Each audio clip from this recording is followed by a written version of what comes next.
ভগবান শ্রীকৃষ্ণের জন্মোৎসব দিনটিতে আমরা সকলেই শ্রীকৃষ্ণের আরাধনা করি, পুজো করি।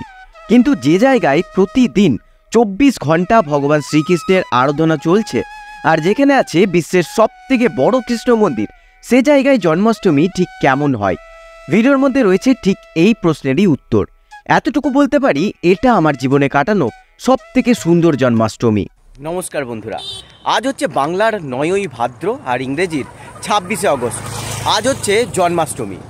আর আজকের এই বিশেষ দিনে আমি যাচ্ছি ভারত তথা গোটা বিশ্বের সবথেকে বড় কৃষ্ণ মন্দির মায়াপুরে। জন্মাষ্টমীতে কি হয় মায়াপুর ইস্কনে, এটা জানার আগ্রহ ঠিক কাল রাতে আসে আর আজ সকালেই বেরিয়ে পড়লাম ব্যাগপত্র নিয়ে। এখন রয়েছি আমি আমাদের গ্রামেরই বাস স্ট্যান্ডে। এখান থেকে বাস ধরবো কাটোয়ার উদ্দেশ্যে। কাটোয়া থেকে ডাইরেক্ট নবদ্বীপ ধামের আমরা ট্রেন পেয়ে যাব। এখন বাস আসুক, আর ঘড়ির কাঁটায় এখন 7টা বাজে। তো বন্ধুরা, আমাদের বাস কিন্তু 20 কিলোমিটারের যাত্রা শেষ করলো। এখন রয়েছি গুসকরাতে, আর বাইরে কিন্তু টিপটিপ বৃষ্টি পড়ছিল। তো এখানে কিছুক্ষণ দাঁড়িয়ে কিন্তু আবার শুরু হবে যাত্রা। আমার বাড়ি থেকে কাটোয়া দূরত্ব 70 কিলোমিটার। বাসে যেতে সময় লাগে প্রায় 2 ঘন্টা। বাইরের গাছপালাগুলো একবার লক্ষ্য করুন। বৃষ্টিতে যেন তারা তাদের আসল সৌন্দর্য ফিরে পেল। চারিদিক সবুজ, হালকা টিপটিপ করে বৃষ্টি পড়ছে, আর আরামদায়ক ঠান্ডা ঠান্ডা বাতাস গায়ে লাগতেই চোখ দুটো যেন জুড়িয়ে আসছে।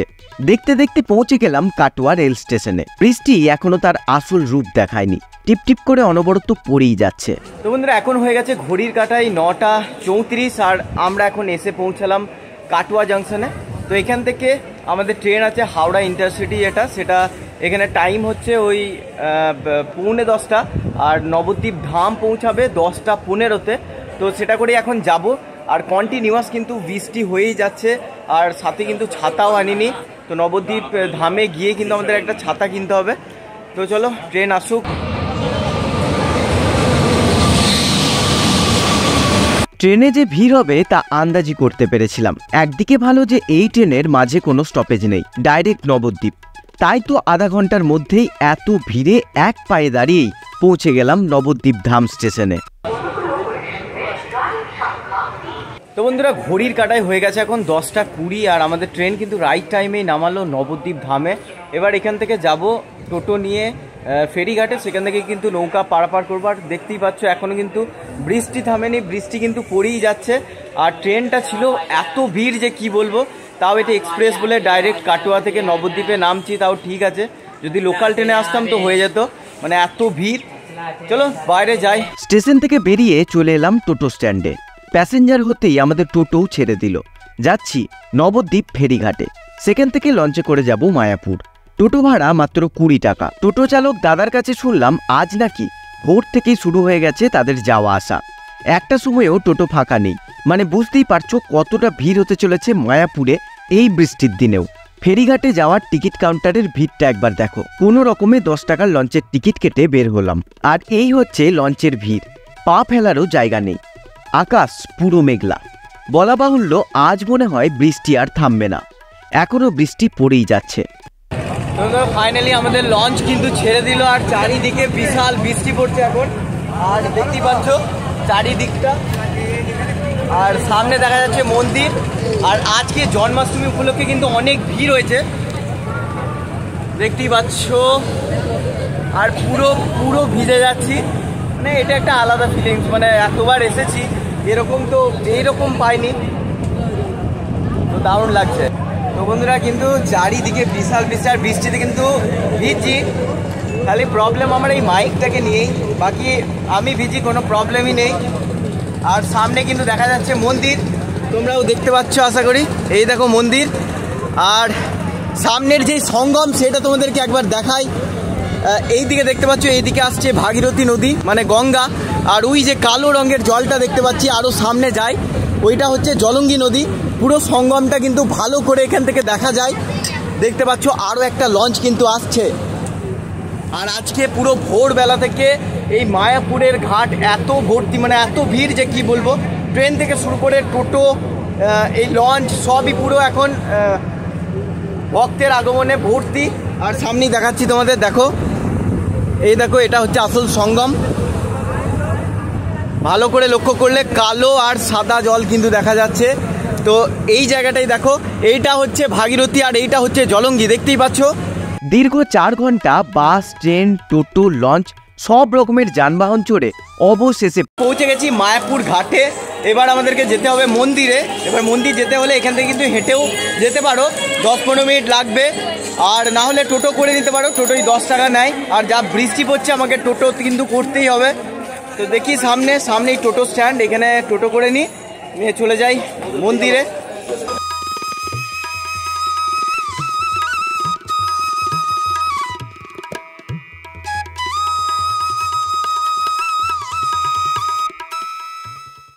তো বন্ধুরা ঘাট থেকে কিন্তু এরকম টোটো করে নিলাম, 10 টাকা করে ভাড়া। সামনেই মন্দির দেখা যাচ্ছে, আর বৃষ্টিটা কিন্তু অনেকটা এখন থেমেছে। আর আজকে প্রচণ্ড ভিড়, আজকে জন্মাষ্টমী উপলক্ষে অনেক ভিড়। রাস্তা দেখেই বুঝতে পারছো যে কি হারে ভিড় হয়েছে। সামনে মন্দির দেখা যাচ্ছে, তোমাদের দেখা। এখান থেকে মনে হচ্ছে খুব তাড়াতাড়ি এক পরম শান্তি অনুভব হতে চলেছে। চোখ আর মন দুটোকেই আর ধরে রাখতে পারছি না ভগবানের দর্শন পাবার আশায়।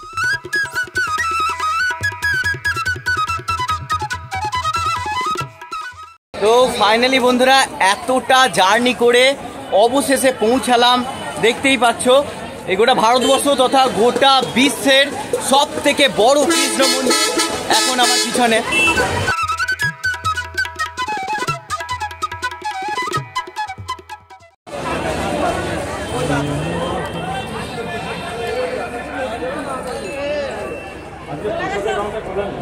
জন্মাষ্টমী উপলক্ষে আজকে মায়াপুর ইস্কন লোকে লোকারণ্য, আর এমন আবহাওয়ায় মন্দিরটাকেও দেখতে দুর্দান্ত লাগছে।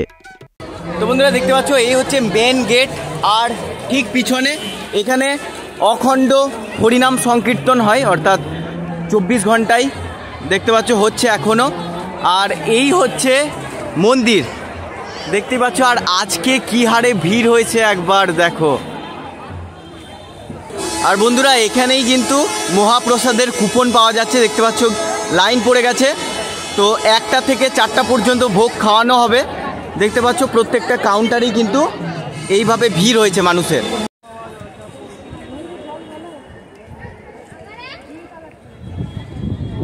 তো বন্ধুরা আমার পিছনে এখন দেখতে পাচ্ছ শ্রীল প্রভুপাদজির পুষ্প সমাধি মন্দির।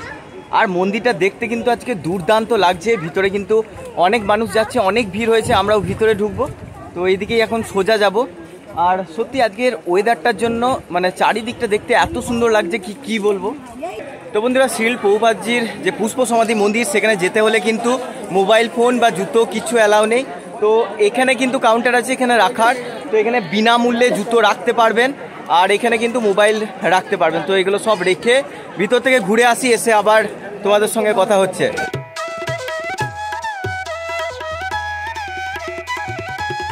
তো বন্ধুরা পুষ্প সমাধি মন্দির থেকে কিন্তু ঘুরে এলাম, আর চলো এখন চারিদিকটা তোমাদেরকে ঘুরে দেখাবো। পিছনে দেখতে পাচ্ছ মন্দির, আর এই জায়গাটা আমি প্রত্যেকবার যখন আসি না, এই জায়গাটা এই গাছের নিচে এখান থেকে যে মন্দিরের ভিউটা, প্রতিবার আমি এখান থেকে ভিডিও করে, আর আমার দুর্দান্ত লাগে। দেখতে পাচ্ছ পিছনে মন্দির। আর আজকের এই দিনটা বিশেষ করে আজকে জন্মাষ্টমী, আজকের এই বিশেষ দিনে যেন প্রকৃতি একটা আলাদা রূপে সেজে উঠেছে চারিদিকটা, মানে নতুন করে যেন এই বৃষ্টি চারিদিক পরিষ্কার করে দিল।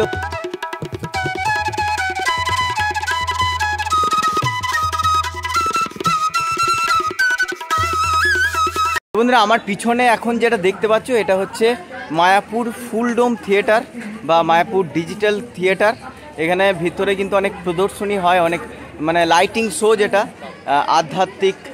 তো খুব সুন্দর, দেখতেই পারো। প্রদর্শনীর টাইম আমি তোমাদের দিয়ে দিচ্ছি। এই দেখতে পাচ্ছ প্রদর্শনীর সময়, আর এই হচ্ছে সেই থিয়েটার। টিকিট মূল্য পড়ে মাত্র 40 টাকা। দেখতে পাচ্ছ আগে 50 টাকা ছিল, এখন 40 টাকা হয়ে গেছে। এখান থেকে টিকিট নিয়ে কিন্তু ভিতরে ঢুকতে হবে। ভিডিওটা যদি এতক্ষণ দেখে নিয়েছো তাহলে বৃষ্টি ভেজা এই মায়াপুর আপনাদের কেমন লাগছে অবশ্যই কমেন্টে জানান। ভিডিওটা যদি ভালো লাগছে অবশ্যই একটা লাইক করে চ্যানেলটাকে সাবস্ক্রাইব করে রাখুন, না হলে আমি হারিয়ে যাব। তো বন্ধুরা এইটা হচ্ছে গৌরাঙ্গ কুঠির, মানে মন্দির চত্বরের ভিতরেই কিন্তু অনেক কম টাকায়, ওই 100-200 টাকার মধ্যেই কিন্তু এই জায়গায় থাকা যায়।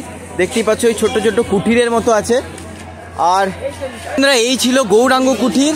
আর ঠিক এই দিকেই কিন্তু ভোগ পাওয়া যায় বিনামূল্যে। তো এই লাইন কিন্তু অনেকটাই বড়, তোমাদের দেখাই। এই দেখতে পাচ্ছ অনেক বড় লাইন কিন্তু বিনামূল্যে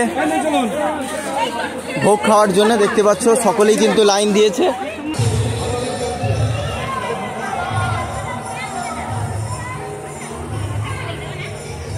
দেখো বন্ধুরা, এটাই হচ্ছে আরতি কক্ষ, যার ভিতর আমি এখন যেতে চলেছি। কারণ মায়াপুরে এসে এই জায়গায় না এলে ভগবানের দর্শনই হবে না।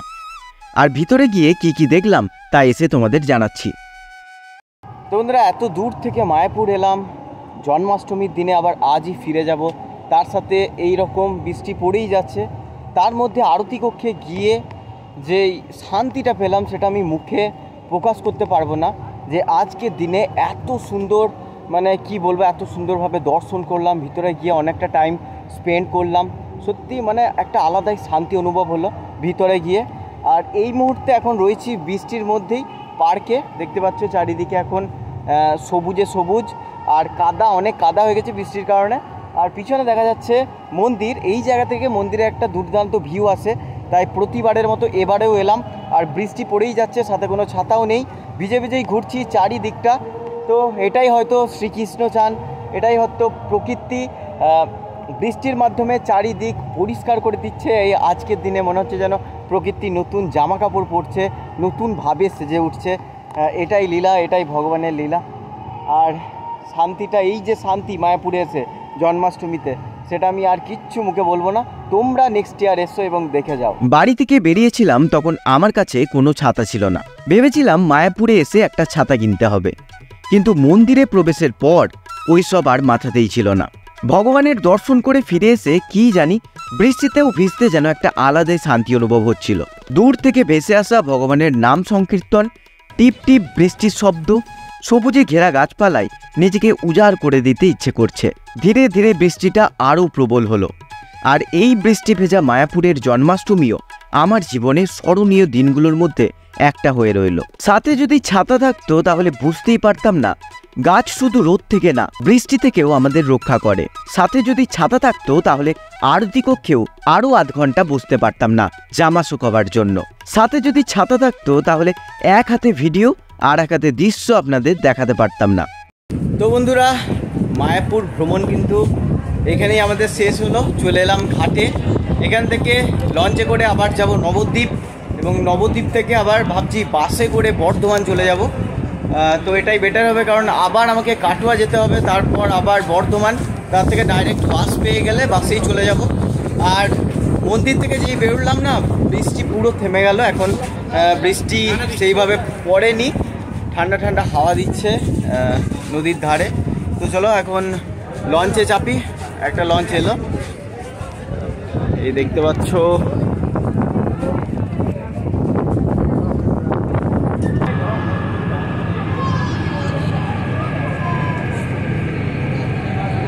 তো বন্ধুরা, যাওয়ার পথে কিন্তু বৃষ্টিটা পুরো থেমে গেছে। এই সময় তোমাদেরকে আরও একবার যে সঙ্গম, জলঙ্গি আর ভাগীরথী নদীর সঙ্গম, সেটা আরও ভালো করে দেখাই।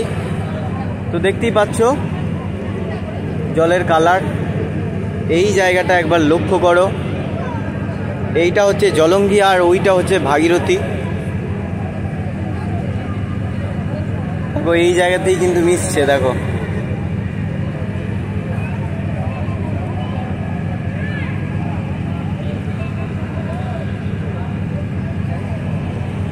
তো বন্ধুরা, মায়াপুর থেকে বেরিয়ে পড়লাম, এখন যাচ্ছি নবদ্বীপ।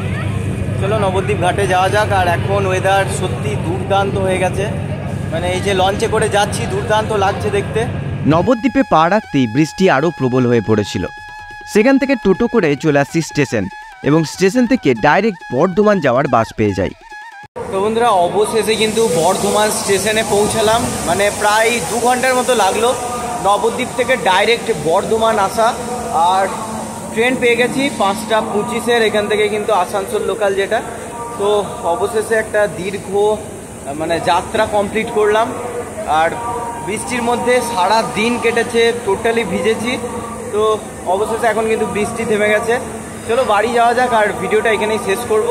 যদি ভালো লাগে থাকে অবশ্যই একটা লাইক করে চ্যানেলটাকে সাবস্ক্রাইব করে রাখো, নাহলে আমাকে আর খুঁজে পাবে না।